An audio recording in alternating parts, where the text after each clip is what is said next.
Alright, what are we doing today? Kayaking. We're super excited. We're going on a glacier kayak tour. We just got dressed in our gear. We have a dry suit on and rubber boots. And see, there's our rubber boots. And we're excited.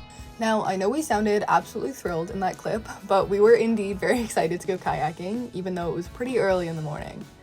We started by driving out from the meeting point to the lagoon where the kayaking took place. The truck we were in had wheels that could inflate and deflate on demand, so it could handle rougher terrain, which meant that we could go off-road nice and close to the site without it being too bumpy of a ride.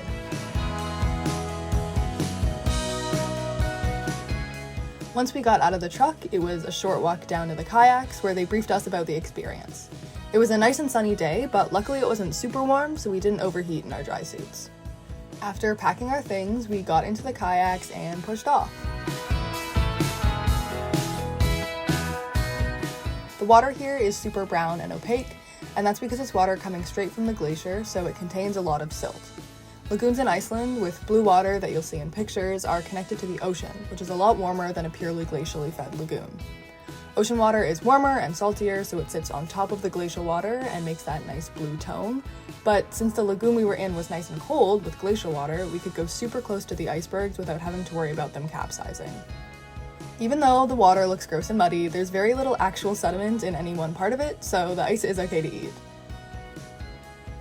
The super blue parts of the iceberg are parts that were recently underwater and haven't been exposed to the sun enough yet to form that white crust that you can see on top. Next, and this is the coolest part to me, we got to actually walk on one of the icebergs. As I said earlier, this water is freezing cold, so the ice isn't melting as much and is not very dynamic. The tour guides explained that the icebergs were like upside-down mushrooms, so the base under the water was very stable.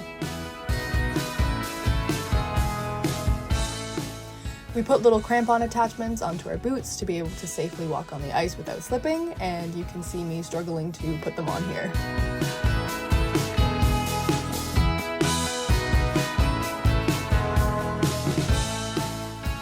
The black sort of cookies and cream effect you can see on the surface of the ice is actually due to layers of ash within the iceberg.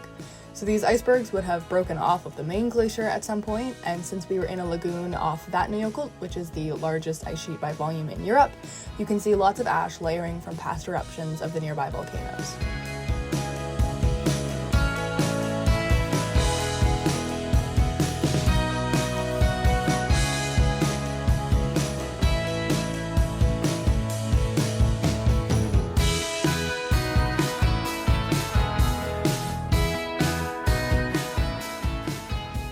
This was by far the coldest part of the tour. When we were in the kayaks, we were working our muscles, so our body temperature was up, but my toes got very cold very fast walking on the ice. It was definitely worth it though, an incredibly memorable experience.